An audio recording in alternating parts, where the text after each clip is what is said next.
You could feel it right away out there. Something about this rookie group just feels different. Not the usual wait 2 or 3 years and maybe they'll contribute type of class.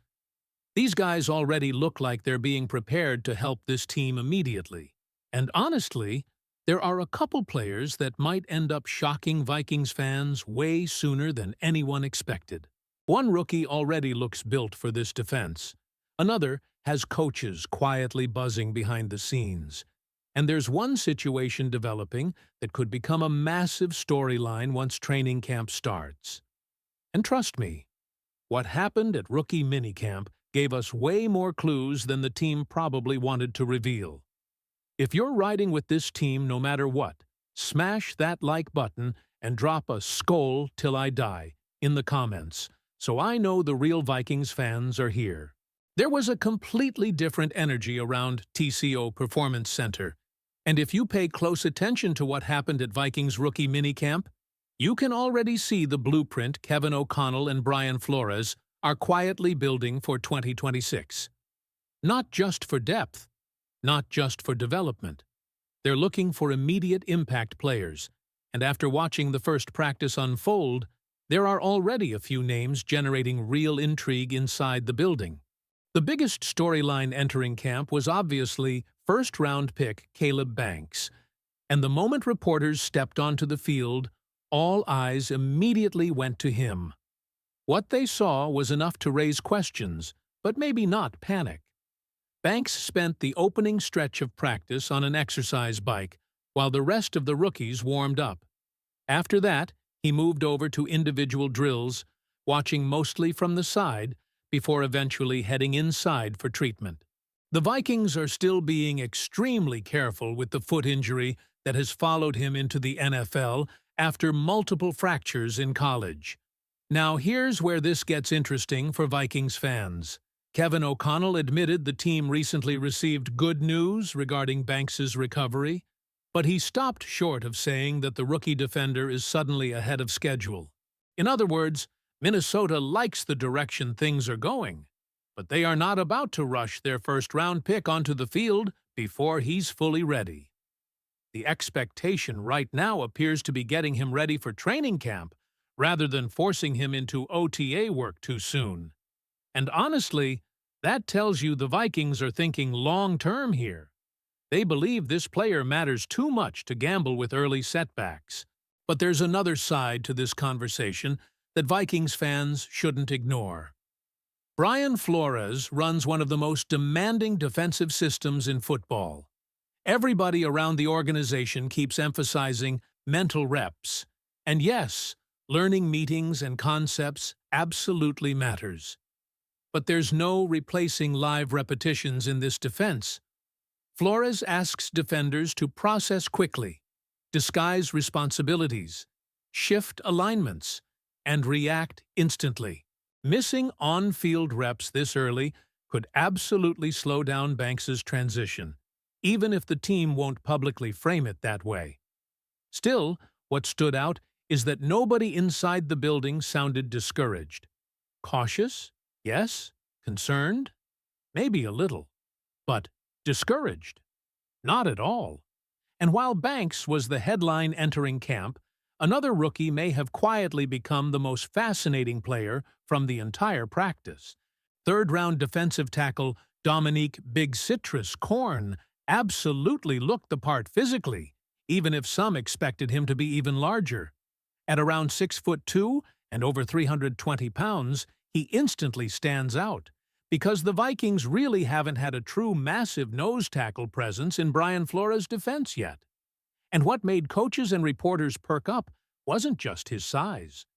It was his comfort level. When Korn spoke after practice, he casually mentioned that many of the defensive principles Flores is using are very similar to what he already executed in college. That's a huge detail that could completely change expectations for his rookie season. Why? Because normally rookie defensive tackles need time, especially in complex systems. But if Korn already understands the foundational concepts, there's a legitimate path for him to earn serious snaps immediately. In fact, there's already growing belief he could push for a Week 1 starting role. Think about that for a second. A third-round rookie potentially walking into Brian Flores' defense and immediately becoming the primary nose tackle. That's not normal, but Minnesota may not currently have another player on the roster who brings his exact combination of size and role-specific fit. And Flores clearly values versatility, leverage, and interior disruption more than simply chasing prototype athletic traits. Then there's Golday. And honestly, this might be the player Vikings fans are talking about the most once training camp truly begins.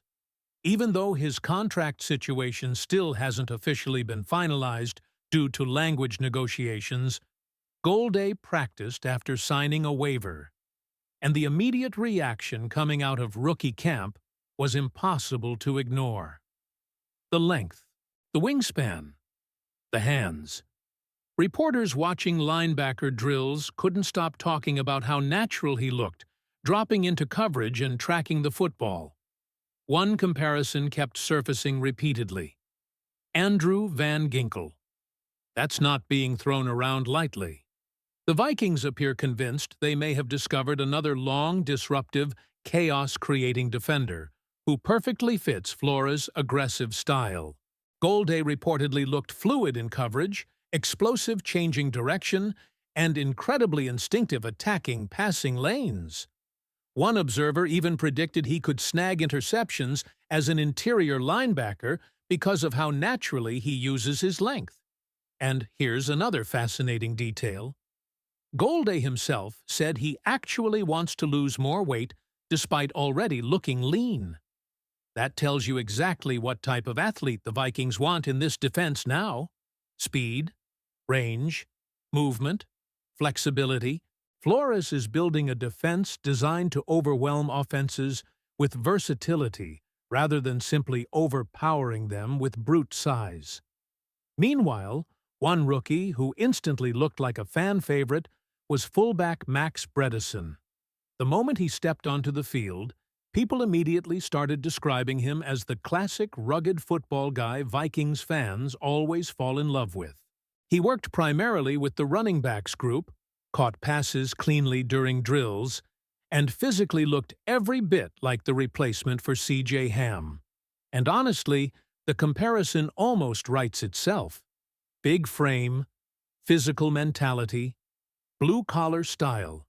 The type of player who looks like he'd spend Sundays clearing out linebackers and Mondays hunting in the woods somewhere in Minnesota. You can already picture Vikings fans embracing this guy if he starts making plays on special teams early. That's another key takeaway from rookie minicamp that shouldn't be overlooked. This draft class feels different because there are multiple players who could contribute immediately. Not someday, not develop for 2 years, immediately. And after the Vikings struggled in recent years getting meaningful production from Day 2 selections, there's real pressure for this group to break that trend. But there's still another major storyline quietly developing behind the scenes involving Cooper Rush, Harrison Smith, and what the Vikings may truly be planning with their roster depth moving forward. What do you think so far, Vikings fans? Which rookie are you most excited about after minicamp? Caleb Banks, Big Citrus, Golday, or Max Bredesen? But now I want to hear from you, Vikings fans. Which rookie do you think is going to make the biggest impact first? And do you believe this draft class finally gives Minnesota the depth and toughness this team has been missing? Drop your thoughts down below. Hit that like button if you're feeling good about the future. And don't forget to subscribe, because we're going to be covering every major Vikings update all off-season long. SKOL forever, baby!